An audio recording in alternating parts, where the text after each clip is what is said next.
अस्सलाम वालेकुम guys, hello आदाब। आई होप आप सब लोग खैरियत से हैं।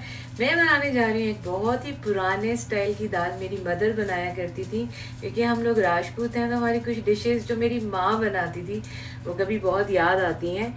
And then we learn this thing, क्योंकि हम लोग राजपूत हैं। तो ये है मूंग और अरहर की दाल जो हम लोग बनाते हैं और रोटी के साथ खाते हैं गाइस। तो मैंने मूंग और अरहर की दाल, उसको शायद तूर की दाल भी बोलते हैं, बट मेरी मदर अरहर की दाल बोलती थी। और इसमें मूंग की दाल ज़्यादा डलती है, अरहर की दाल थोड़ी कम मिकदार में डलती है। जैसे कि आपने 1 कप मूंग का दाल लिया तो आपको आधा कप से भी आधा अरहर यानी कि दाल की तूर की दाल लेनी है। मैंने इसको सॉक किया ऑलमोस्ट ओवरनाइट। और गाइस इसको वॉश बहुत अच्छे तरीके से किया करें। और फिर इसको मैंने ये देखिए सॉक की हुई है, तो ये ओवरनाइट सॉक है गाइस।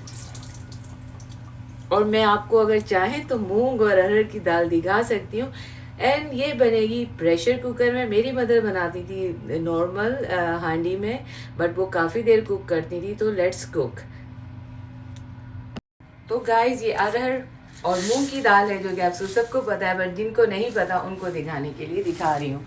और कुछ लोगों को पता भी होता है तो वो अजीब अजीब मशवरे देते हैं गाइस। इसमें जाएगा गाइस पानी। ये बहुत आसान दाल है, इसमें कोई इतनी मुश्किलात नहीं है जितनी आपको लग रही होंगी। ये हमारे मर्द हजरात भी बना सकते हैं, क्योंकि मेरे फॉलोअर्स जो है ज़्यादातर जेंट्स हैं।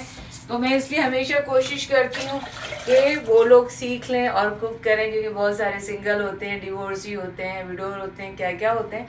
तो आराम से कुक करें अपनी लाइफ में, घर का हेल्दी खाना बना हुआ खाएं गाइस, तो मज़ेदार रहता है। तो मेरे साथ 2-3 इंसिडेंट हुए हैं guys while I am cooking, I can talk to you. तो ये हमने पानी डाला, और ये मेरा प्रेशर कुकर पहले से ही गर्म है, तो पानी ऑलरेडी मुझे गर्म करने की ज़रूरत नहीं है। अच्छा गाइस, इसमें बहुत सारे मसाले नहीं जाते। हमारे दिमाग में बहुत सारी चीज़ें जो बैठी हुई, एक तो तेल, कि हमें तेल बहुत खाना, और एक मसाले बहुत डालने से खाना बहुत अच्छा बन जाता है। नहीं, ऐसा नहीं है। इसमें क्या जाएगा गाइस, नमक। ये लो सोडियम है और मैं कभी कभार यूज़ करती हूँ। और मैं आपको बोलूँगी कि आप 1 टेबल स्पून जो है, not tea spoon, table spoon हल्दी जाएगी इसमें। और थोड़ी सी लाल देगी मिर्च। देगी मिर्च जो है गाइस वो राजस्थानी मिर्ची होती हैं, और पाकिस्तान में भी सिंध के इलाकों की तरफ मिलती हैं। मेरी फूफी ये काम उनके घर में किया जाता है, और शान वाले जो हैं वो वही मिर्चें यूज़ करते हैं। ये भी let me tell you something. तो गाइस ये हमने इसमें पानी और ये डाल दिया है। अब इसमें जाएगी गाइस ये अरहर की दाल। मेरा जो है ट्राईपॉड जो मेरा भाई दे के गया था वो स्नो में, जो मैं उस दिन आप लोगों को बड़े वीडियो बना के दिखा रही थी, तो उसकी एक साइड की वो लिड निकल गई। तो चाइना माल होते हैं ये, भले ही कितने ही महंगे हों, तो वो अब ख़राब हो गया है। And I need two by new one. और इतने सस्ते नहीं आते, यही $100 के आ जाते हैं।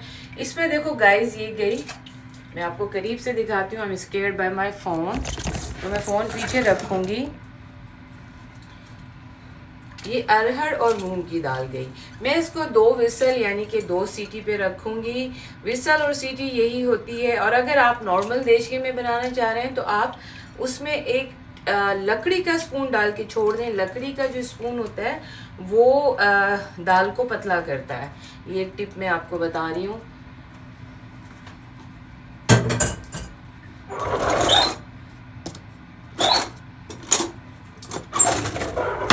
ओके गाइस, इसको हमें अच्छे से हिलाना है। ये दाल है अरहर और मूंग की, इसमें सिर्फ नमक, लाल मिर्च, देगी मिर्च जो होती है, और हल्दी गई है, और कुछ नहीं गया।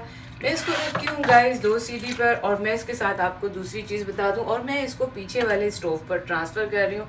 आप लोगों को डिस्प्ले के लिए करने के लिए इस स्टोव पे दिखाया था।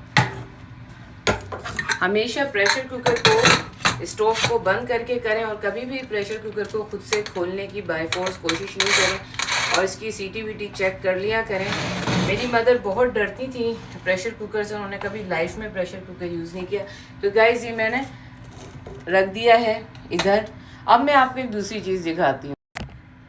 ओके गाइस, ये है मैं जो इसके मेन इंग्रेडिएंट्स हैं। तड़का है इसका जो मेन इंग्रेडिएंट है, और ये दाल जो है बहुत मज़े की बनती है, रोटी के साथ बनती है। और इसमें लहसुन जो है, गार्लिक, उसका भी बहुत ज़्यादा इस्तेमाल किया जाता है, हरी मिर्चों का भी। तड़के में जो है वो हरी मिर्चें अगर आप छोटी छोटी काट के डालेंगे वो बड़ा अच्छा आपको टेस्ट देगी। मेरी शक्ल नहीं देखो, मैं आज बहुत टायर्ड हूँ, मैं अपने जिम भी नहीं गई और मैं कुछ रिटर्न करवाने गई थी। तो वो बड़ी ही खड़ूस सी जो थी, कैशियर थी और यंग बच्ची थी, बट बहुत ही रिजिड टाइप की थी और स्कार्फ लिए हुई थी, मुस्लिम बच्ची थी, but the way she was talking, you know, मेरी हमेशा ये रिक्वेस्ट होती है जब आप अपने कंट्री को या स्पेशली अपने रिलीजन को प्रेजेंट कर रहे होते हैं कि आप हिजाब ले रहे हैं, कर रहे हैं। ये प्रेशर है इसका, गार्लिक का, इससे मैं करके देखती हूँ।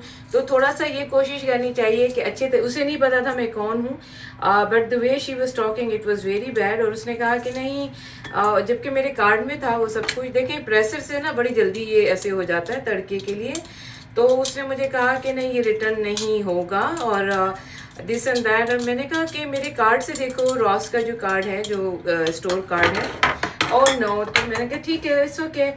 तो मैं ये सोच रही थी कि चलो, मैं तो खुद मुसलमान हूँ तो मैंने उसको वो कर दिया, बट ये इसी तरह की बेजारी का इजहार कर रही है और ये इतनी हिजाब पट्टी में बैठी हुई है, तो ये अपने रिलीजन को क्या प्रेजेंट कर रही है। मतलब थोड़ा सा हमें, मेरे पापा हमेशा कहते थे कि जब हम दूसरे कंट्रीज़ में होते हैं, ख़ास तौर पे जहाँ हमें लोग इतना नहीं जानते, हमारे मज़हब की वजह से जानते हैं, वहाँ हमें स्पेशली अपने आप को अच्छे तरीके से प्रेजेंट करना चाहिए ताकि लोग कहें कि हाँ यार, ये बड़े अच्छे कंट्री और मज़हब के लोग हैं। एनीवेज, मेरा बड़ा दिल ख़राब हुआ वहाँ से, but I didn't say anything. और मैं सोच रही थी कि मतलब इतनी छोटी छोटी बच्चियां हैं, 20-20 साल की, और इतना मतलब इनके अपनी हालतें इन्होंने ऐसी की हुई हैं कि बात करने का इनको तमीज़ ही नहीं है।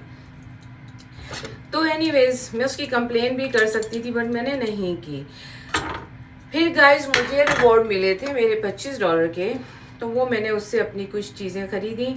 और आज मैं जिम नहीं गई, आज मैंने जिम की छुट्टी मार ली क्योंकि मेरी तबीयत कुछ ठीक नहीं है। मैंने कल बहुत ड्राइविंग की थी और मेरा एक्सीडेंट भी होते हुए बचा क्योंकि रोड्स वगैरह बहुत स्लिपरी हैं। और मैं अपनी एक पेशेंट को, वो आई का प्रॉब्लम है, वैसे वो ड्राइविंग करती है, उसको लेके जाना था, तो मैं उसको लेके गई। तो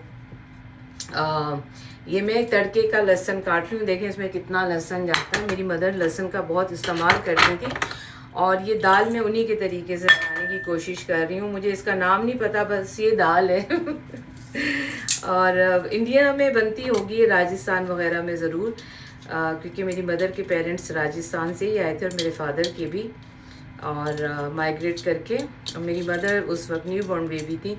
एनीवेज गाइस, तो कल मैं वो अपनी पेशेंट को लेके गई बहुत दूर और एनीवेज हो गया, गाड़ी का बिल्कुल सत्यानाश हुआ हुआ है वैसे ही। तो वापसी में जब हम आ रहे थे तो एक पेस की बस जो है, वो बस वाला हैंडीकैप्ड बस जो है वो बीच में अटका के खड़ा हुआ था और सब बहुत फ्रस्ट्रेटेड हो रहे थे इतनी सर्दी में। तो सब वो साइड से गाड़ी निकालने की कोशिश कर रहे थे और मैं भी निकाल रही थी। और मुझसे पहले बाद में जो बंदा था और वो देख रहा था मैं निकाल रही हूँ, उसने गाड़ी मेरी ठोक दी। एनीवेज, उसने गाड़ी आगे रोकी, जैसे कि शिकागो में आपस में बात कर लेते हैं, इंश्योरेंस शेयर कर लेते हैं एक दूसरे से अपनी। तो ये मैं ग्रीन चिलीज़ इस तरह तड़के में डालूंगी और इसका मेन इंग्रेडिएंट्स जो है वो मैं आपको अभी बताती हूँ।